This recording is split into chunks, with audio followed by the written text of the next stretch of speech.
Hello everyone, I am Asad, a PhD fellow at Leibniz-Institute of Photonic Technologies, Germany.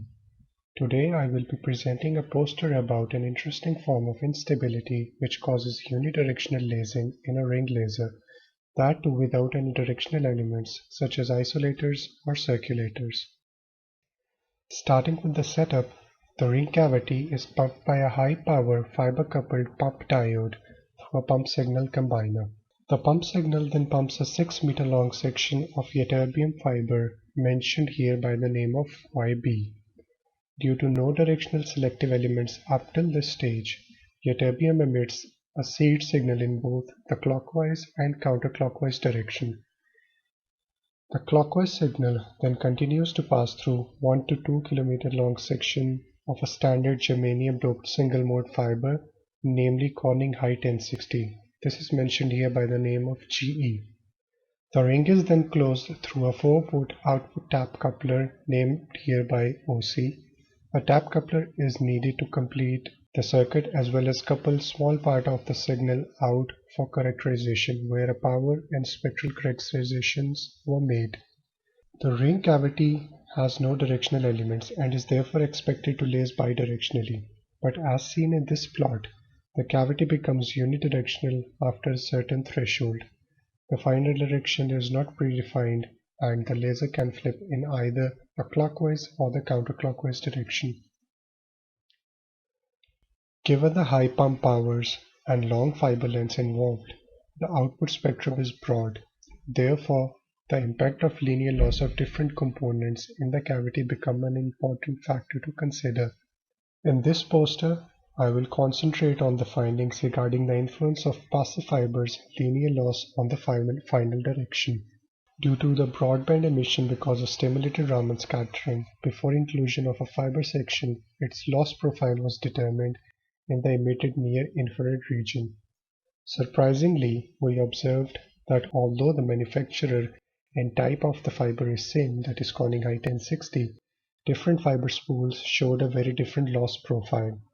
Where around 1.4 micrometers, that is where the OH absorption peak lies, shows a very low loss values for the fiber batches of F1 compared to the batches F2 and F3.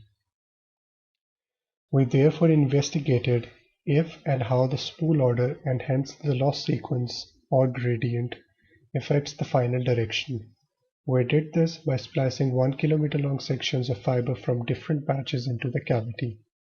To simplify the presentation of results, the cavity arrangement is summarized in a linear representation, and the results are then presented in the table on the right. From the findings of 2 kilometer cavity, it is observed that the cavity prefers to lace in the direction where it encounters the high loss fiber, that is F2 or F3, before the low loss fiber, that is F1. Flipping the order of spools also flips the final direction with probabilities of up to 90 to 100%. Most equal probabilities of around 67 to 33% are observed in 2 km long cavity where only the fiber F2 is used. Similar trend is observed in the longer 3 to 4 km long cavities. Here the final direction is from the highest loss fiber, that is F2 or F3, towards the lowest loss fiber, that is F1. An anomaly is seen here where the preferred direction is from F2 to F3. This is probably because now the competition is between twice the loss of F2 compared to the loss of F3. This is because double the length of F2 compared to F3 was used in the 3 km long cavity. Hence, consequently, the linear loss presented by the longer section of F2 is greater than that of F3. In summary, a cavity prefers the final direction from high towards the low loss fiber. As in this direction, it probably can mitigate and choose a final direction with minimal nonlinear loss. This gives us an opportunity to predefine a certain final direction with up to 100% certainty, simply by inducing a strong loss gradient, possible by including a low and a high loss fiber in the cavity. Thank you for listening to my presentation. Please come and visit my poster for any questions you might have.